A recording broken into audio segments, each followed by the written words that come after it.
Hello cuties, आप सभी लोगों का स्वागत है मूवीज पनघट में। आज हम बात करने वाले हैं a date with the future के एपिसोड 31 की। एपिसोड की स्टार्टिंग होती है, टीम लीडर जुलाई से एक इंटरव्यू के लिए बोल रहे होते हैं और जियांग भी वहीं पर जाने के लिए कह देती है और साथ में वो टिंगवेई को ले जाने के लिए भी बोल देती है। फिर वो उससे पूछने लगता है कि हम तो उनके दुश्मन है ना, हम उनके साथ क्यों जा रहे हैं। पर जियांग कह देती है कि तुम्हें पता नहीं है क्या, जुलाई ने मुझसे बोला है कि वो जैसे ही टीम लीडर बनेगी सबसे पहले वो टीम में से मुझे और तुम्हें निकालने वाली है। तो अब जितनी भी रिपोर्ट उसे मिलती हैं हम भी उसके साथ जाएंगे। दूसरी तरफ दिखाते हैं शीशी की मैनेजर उससे मिलने के लिए आती है और शीशी उससे पूछ लेती है कि क्या याओजिंग आपके कहने पे यहाँ पर आया था। मैनेजर कहती है कि हाँ, उससे मैंने ही बोला था। जिसे सुन के शीशी थोड़ी और ज्यादा सैड हो जाती है, बट फिर उसके मैनेजर उसको बताने लगती है कि जितने भी अभी तुमने शूट नहीं किए, सारी शूटिंग्स वगैरह छोड़ दी, उन सब की फीस, उन सब का फाइन याओजिंग ने ही भरा है और वो तुम्हारे बारे में केयर करता है। और देखो, ये तुम्हारा घर सारा साफ भी उसी ने किया है।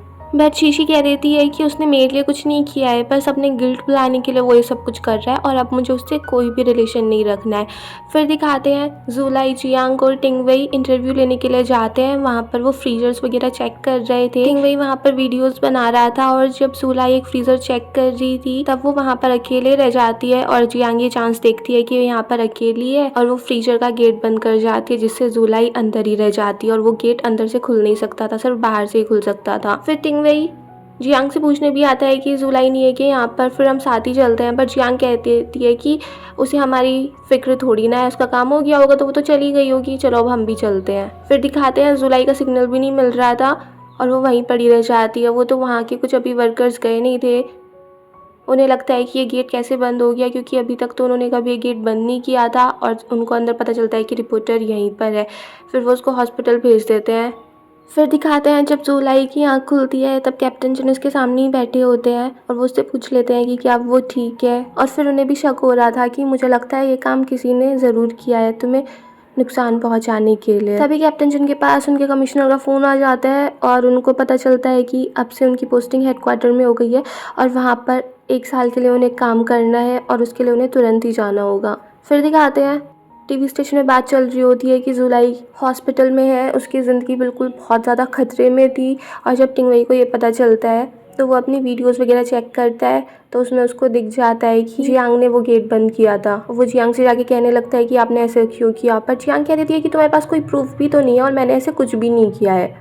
पर टिंगवेई कह देता है कि मेरे पास प्रूफ है और आप एक ह्यूमन लाइफ को इतना इजीली कैसे डिस्ट्रॉय करने की सोच सकती हैं, इसमें जुलाई की जान भी जा सकती थी।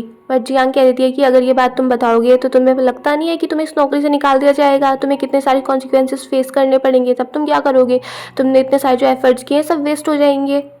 और वैसे भी इस बात का किसी को पता नहीं चलेगा, वहाँ पर जुलाई थी और हम दोनों थे, अगर हम दोनों ही अपना मुंह नहीं खोलेंगे तो किसी को क्या ही पता चलेगा। तो इससे अच्छा है कि वो वीडियो फुटेज मुझे ला के दे दो, मैं तुम्हें कुछ अवार्ड दे दूंगी। फिर दिखाते हैं कैप्टन जिन और जुलाई हॉस्पिटल से जा रहे होते हैं, तभी वहाँ पर जुलाई को टिंगवेई दिख जाता है। वो उसको देख के जाने लगता है बट फिर जुलाई उसको रोक लेती है और टिंगवेई उसको बोल देता है कि मैं आपको फेस नहीं कर पा रहा था, मैं आपसे सॉरी बोलना चाह रहा था। तो जुलाई उसको समझा देती है कि वैसे सॉरी से वो सब कुछ तो नहीं बदलेगा जो इस वजह से हुआ है, मगर इससे हमें अपने आप को फेस करने की हिम्मत आ जाती है।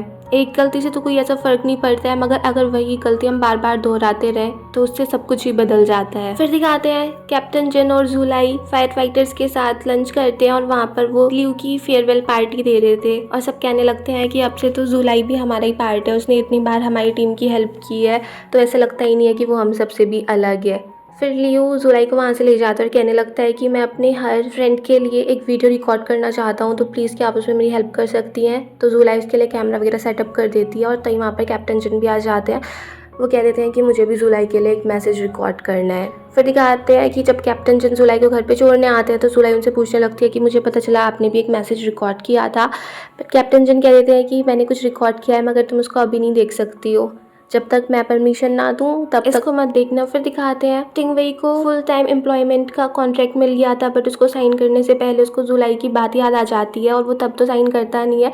तभी उससे जियांग पूछने लगती है कि तुमने वो वीडियो फुटेज मुझे अभी तक भेजी नहीं है। पर टिंगवेई बोल देता है कि मैं वो आपको भेजने वाला भी नहीं हूँ, पहले आपके रहते हुए बहुत सारे गलत काम कर लिए मगर अब मुझे ऐसे काम और नहीं करने हैं, भले से मैं कभी कैमरा मैन ना रहा हूँ मगर मुझे कुछ भी नहीं करना है। जियांग उसको धमकी भी दे रही होती है कि तुम सिर्फ स्टेशन से ही नहीं निकलोगे बल्कि मैं तुम्हें कहीं और पे काम भी नहीं करने दूंगी। बट टिंगवेई कह देता है कि अब मुझे कोई फ़र्क नहीं पड़ता है, मैं और गलत का साथ नहीं दूंगा।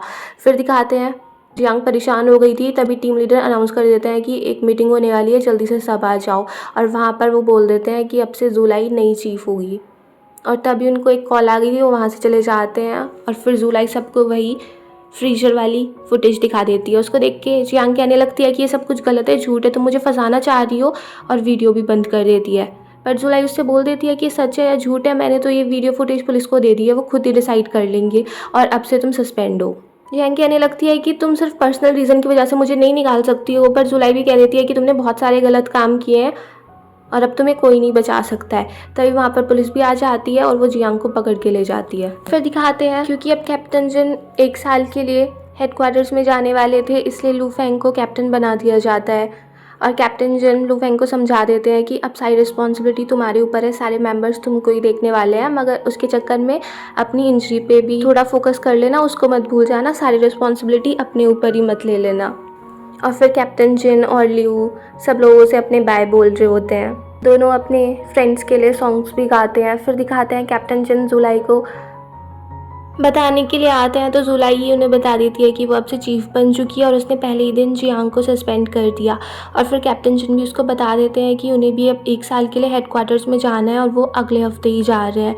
जिसे सुन के जुलाई गुस्सा हो जाती है, बट कैप्टन कहने लगते हैं कि ये बात मैं तुम्हें पहले ही बताना चाह रहा था, बट उस टाइम तुम हॉस्पिटल में थी और फिर इतने सारे काम हो गए, मैं तुम्हें परेशान नहीं करना चाहता था और मैं तुम्हें गुस्से में भी नहीं देखना चाहता था। बट जुलाई कहती है कि अब तो मुझे गुस्सा आ गया और फिर वहाँ से चली जाती है और अपना गेट भी बंद कर लेती है। फिर कैप्टन जिन पाइप से चढ़ के उसके घर पे आ जाते हैं और वॉकी टॉकी से बात करने लगते हैं कि मैडम, मैं अपनी गलती फेस टू फेस होके आपसे उसके लिए माफ़ी मांगना चाहता हूँ। बट जुलाई कहती है कि अब आपको वहीं बाहर ही खड़ा रहना पड़ेगा। बट फिर कैप्टन जिन अंदर आ जाते हैं, वो उनको पनिशमेंट देती है कि अब आप बाहर ही रहो, और अंदर जाके खुद सो जाती है। फिर कैप्टन जिन कहने लगते हैं कि अब हम दोनों एक ही छत के नीचे हैं, तो क्या हम अब भी ऐसी बात करने वाले हैं। तो जुलाई कह देती है कि अब से हम लॉन्ग डिस्टेंस रिलेशनशिप भी तो स्टार्ट करने वाले हैं, तो हमें प्रैक्टिस करनी पड़ेगी। बट कैप्टन जिन उसके पास आ जाते हैं और कह देते हैं कि मुझे ऐसे बिल्कुल भी अच्छा नहीं लग रहा है कि हम इतने पास हैं बट एक दूसरे को देख नहीं सकते हैं, उसके लिए तो अभी बहुत ज़्यादा टाइम पड़ा है। और फिर दोनों फिर से हैप्पी हो जाते हैं। फिर दिखाते हैं मॉर्निंग में कैप्टन जिन जुलाई के लिए ब्रेकफास्ट भी बनाते हैं। दूसरी तरफ दिखाते हैं हॉस्पिटल से कुछ सामान फायर स्टेशन में जाना था और उसके लिए डॉक्टर जेंग वॉलंटियर कर देती हैं कि मैं ले जाती हूँ। नर्स भी कहने लगती है कि मुझे पता है आप अपने बॉयफ्रेंड से मिलने जा रही हो। और फिर वहाँ पर जैसे ही लू फेंग देखता है डॉक्टर जेंग आ रही है, वो उनके हाथ से सारा सामान ले लेता है और फिर उनसे बोल देता है कि आपको अपने हाथों का ख्याल रखना चाहिए क्योंकि आपको सर्जरी करनी होती है। और फिर वो डॉक्टर जेंग को टूर के लिए ले जाता है और यहीं पर ये एपिसोड फिनिश हो जाता है। अगर आपको ये पसंद आया हो तो प्लीज़ मेरे चैनल को सब्सक्राइब करें, लाइक करें, शेयर करें, कमेंट्स करें and bye bye till next video.